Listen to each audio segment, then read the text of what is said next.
Picture this.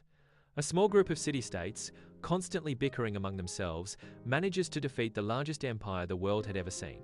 Then, centuries later, after being conquered, occupied, and nearly erased from the map, they rise again as an independent nation. This is Greece, a civilization that invented democracy, gave us philosophy, mathematics, and the Olympics, yet spent more of its history under foreign rule than free. Today, we're diving into over 3,500 years of Greek history. This is a story of triumph and tragedy, brilliance and brutality, gods and heroes. Let's begin this incredible journey. Our story begins around 3000 BCE in the sun-drenched waters of the Aegean Sea. While Egypt was building pyramids and Mesopotamia was inventing writing, the first Greek-speaking peoples were migrating into the mountainous peninsula that would become Greece. By 2000 BCE, two great civilizations dominated the region, and they couldn't have been more different. On the island of Crete, the Minoans built elaborate palaces at Knossos, complete with indoor plumbing and vibrant frescoes showing bull-leaping ceremonies. This wasn't a military society, it was a trading empire. Minoan merchants sailed across the Mediterranean in sleek ships laden with olive oil, wine, and exquisite pottery. Their cities had no walls because they didn't need them. The sea was their protection. Meanwhile, on mainland Greece, the Mycenaeans were building a completely different world, one of warriors and fortresses. Their massive stone walls at Mycenae and Tiryns were so enormous that later Greeks believed they'd been built by giants. These were the people who would inspire Homer's epics, fierce warriors who valued honor, glory, and martial prowess above all else. Around 1450 BCE, something catastrophic happened. The Minoan civilization collapsed almost overnight, possibly from the massive volcanic eruption at Santorini that sent tsunamis crashing across Crete. Possibly from Mycenaean invasion, probably both. The Mycenaeans became the dominant power, and this is where history and legend start to blur together. Was there really a Trojan War? Did Agamemnon, Achilles, and Odysseus actually exist? Archaeologists have found a city at Troy that was destroyed around the right time, but we may never know for certain.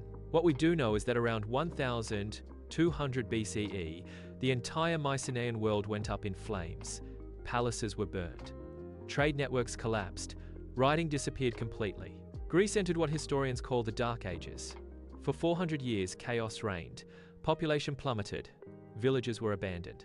But from these ashes, something extraordinary was being born. By 800 BCE, the Greeks were rebuilding differently. They'd forgotten how to write, so they borrowed an alphabet from the Phoenicians and adapted it, adding vowels to create the first true alphabet. They created something revolutionary: the polis, the city-state. Athens, Sparta, Corinth, Thebes. These weren't just cities but independent nations, each with its own laws, government, and army. They were united by language and culture, but politically rivals. This competition would drive Greek achievement to dizzying heights. Around 776 BCE, the Olympic Games were founded, originally a religious festival honoring Zeus, but also a chance for city-states to compete without war. Athletes competed naked, showing the perfection of the human form, and victors became heroes. But the most revolutionary development came in Athens around 508 BCE. After years of tyranny, a politician named Cleisthenes introduced something radical: democratia, rule by the people. This wasn't democracy as we know it. Women couldn't vote, slaves couldn't vote, foreigners couldn't vote. Only about 30,000 male citizens had the franchise. But for those men, it was unprecedented. Every citizen could speak in the assembly. They voted on laws, on war and peace, on everything. Officials were chosen by lottery because the Greeks believed elections favored the rich. Any citizen could be chosen to lead. Meanwhile, about 150 miles away, Sparta went in a completely opposite direction. They created a military state so extreme that it still astounds us today. Spartan boys were inspected at birth. The weak were left to die. At age 7, boys were taken from their mothers for brutal training that turned them into the finest warriors in Greece. They slept on reed beds. They were deliberately underfed to encourage stealing. Everything art, philosophy, comfort, family was sacrificed for military excellence. The result?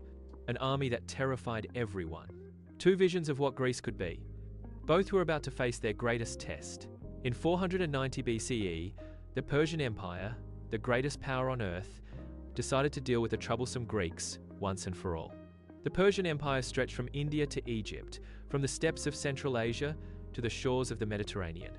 King Darius commanded millions of subjects, and he was tired of these tiny Greek city-states meddling in his affairs and supporting rebellions. So he sent a massive fleet across the Aegean to crush Athens and teach Greece a lesson.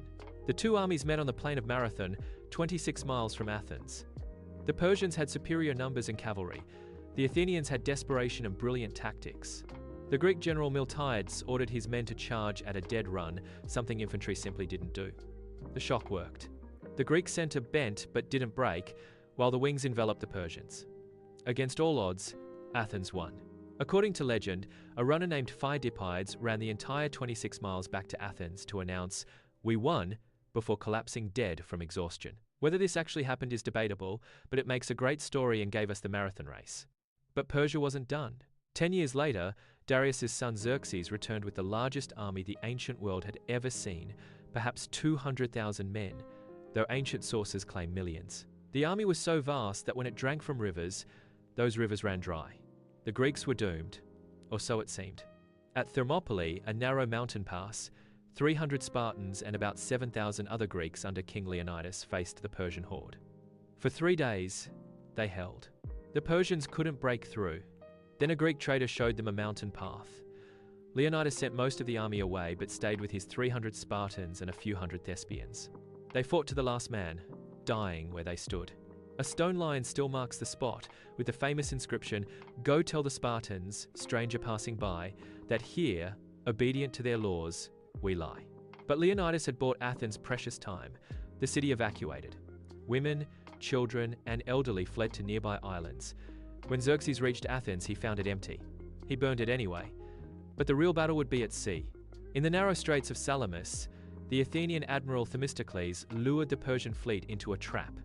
The massive Persian ships couldn't maneuver in the confined waters. Greek triremes rammed them, sank them, set them aflame.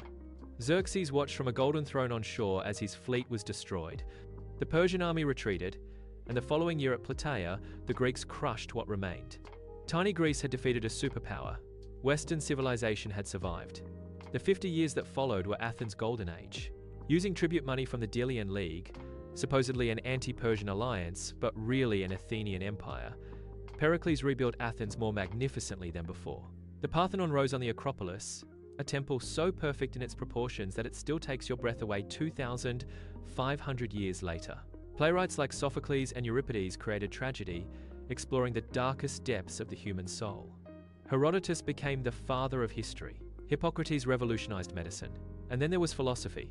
Socrates wandered the agora questioning everyone, making people think and making powerful people angry. His student Plato founded the academy and wrote dialogues still studied today. Plato's student Aristotle tutored a young Macedonian prince and basically invented science as we know it.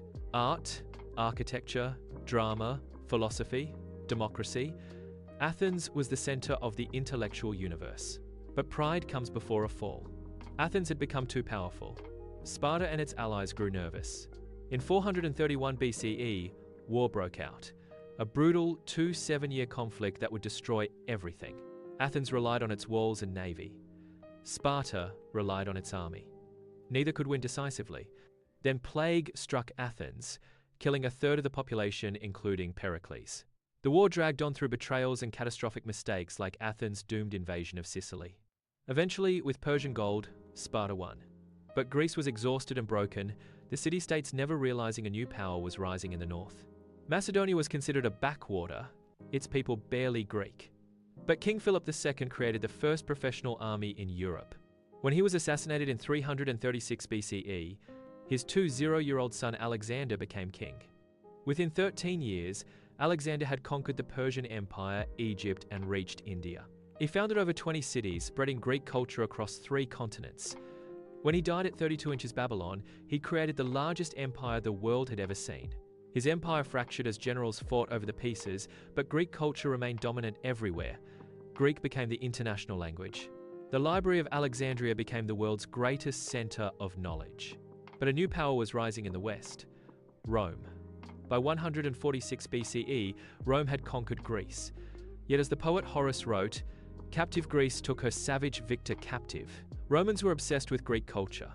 They copied Greek art, read Greek philosophy, worshipped Greek gods under Roman names. Every educated Roman spoke Greek. Greece became a province, But Greek culture became the soul of Roman civilization. Christianity spread in Greek, the New Testament was written in Greek. When Rome split in 395 CE, the eastern half centered on Constantinople was thoroughly Greek. For over 1,000 years, the Byzantine Empire preserved Greek learning while Western Europe fell into darkness. But the Byzantines were always under siege. On the 29th of May, 1453, Ottoman cannons breached Constantinople's walls. Constantine XI died fighting in the streets. Greece would spend 400 years under Ottoman rule. Ottoman rule was complex. Greeks were second-class citizens, but the Orthodox Church survived. Greek merchants prospered. Communities in Venice and Russia kept the culture alive. By the 1800s, revolutionary ideas were spreading. In 1821, Greeks rebelled. The War of Independence was brutal, but with European help, Greece became independent in 1832. Modern Greece has been turbulent. 2 Balkan Wars. Defeat by Turkey in 1922. Occupation in World War II. Civil War. Military dictatorship. Finally, in 1974, democracy returned. Greece joined the EU in 1981, adopted the euro in 2001. Then came the 2008 debt crisis. But Greece has survived worse. Today, Greece is a modern democracy, a strategic NATO member. The ancient ruins still stand. The language Homer spoke, evolved but recognizable, is still spoken. From Minoan palaces to modern Athens, Greece has given the world more than almost any civilization its size. It's been conquered and written off countless times, but the Greek spirit, that stubborn refusal to be erased, remains. If you enjoyed this journey about Greek history through 3,500 years of history, hit that like button and subscribe. What aspect of history fascinates you most? Let me know in the comments. Thanks for watching.